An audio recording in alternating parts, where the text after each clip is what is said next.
مساء الخير، ازيكم؟ عاملين ايه؟ كل سنة وانتم طيبين ورمضان كريم. ربنا ينعاد عليكم الايام بالخير والسعادة دايما يا رب. دلوقتي انا هعمل معاكم سحور جميل جدا وان شاء الله هيعجبكم. طبق جميل وان شاء الله يعني ايه، فيه قيمة غذائية متكاملة جدا. يعني لو حابة تعمليه لوحده على فكرة كويس جدا، بس انت ممكن تعمليه طبق جانبي معاكي. والطبق بتاعنا دوت عبارة عن بيض دول 3 بيضات. ومعايا طبعا طماطمايه متقطعه مكعبات صغيره، وجزرتين مبشوره، وفلفل اخضر متقطع لقطع صغيره. ودلوقتي انا هضيف على البيض دوت الملح، ده حسب الرغبه، وشويه فلفل يعني تقريبا يعني ملح وفلفل زي ما متعوده اللي انت تحطيها. وطبعا نقلبوهم بقى لغايه ما نحس ان البيض بقى كده نربوه كده بالمضرب، زي ما انتوا شايفين.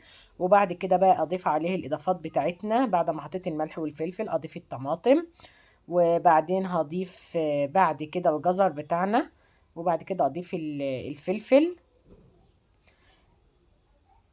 وبعد كده هقلبهم كويس جدا جدا مع بعض لغاية ما تحسي ان كل المكونات دي اندمجت كده مع بعضها.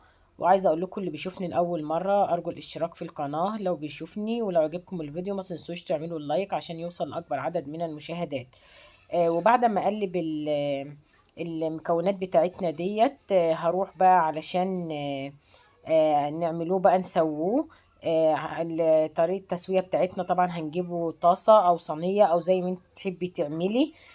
تحطي فيها بقى شوية من الزيت ومعلقة زبدة. عايزة زيت بس، عايزة زبدة بس، انت يعني زي ما انت حابة. بس مش عايزين نكتره عشان ما يبقاش فيه دهون ايه كتير.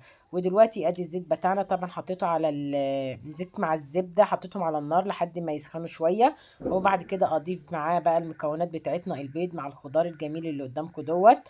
واسيبه بقى ايه لحد ايه ما يبدأ يستوي كده من تحت ويتماسك.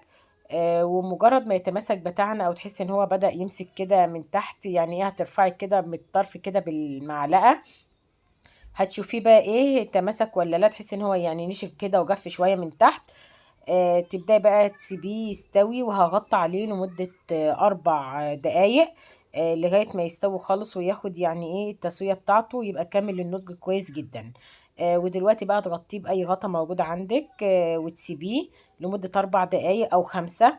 وبعد ال4 دقايق و5 بسم الله ما شاء الله زي ما انت شايفين قدامك اهوت ما شاء الله، تحس ان هو عامل زي القرص كده على بعضه متماسك، يعني ما تفكش منك ولا حاجة. ودلوقتي بقى انا حطيته في طبق التقديم كده، تنزليه بالراحه طبعا عشان ما يتقطعش منك، تنزليه بالراحه خالص. وطبعا ممكن تقدميه بقى مع الخيار او اي حاجه انت حابه تقدميه معاها.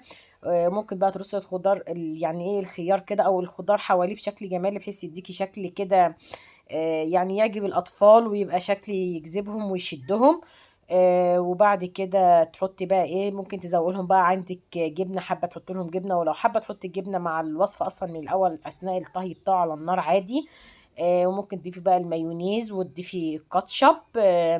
وهيبقى طبق جميل جدا واطفالك هيحبوه، هيفتح نفسهم على الاكل. الاطفال اللي ما بتحبش البيض او الخضار او الحاجات دي كلها، ده طبق جميل جدا لهم وطبق سحور ممتاز جدا. ولو عجبكم الفيديو ما تنسوش تشتركوا في قناتي، قناة مروة الحداد. وما تنسوش تعملوا اللايك عشان نكبر لأكبر عدد من المشاهدين. وباي باي.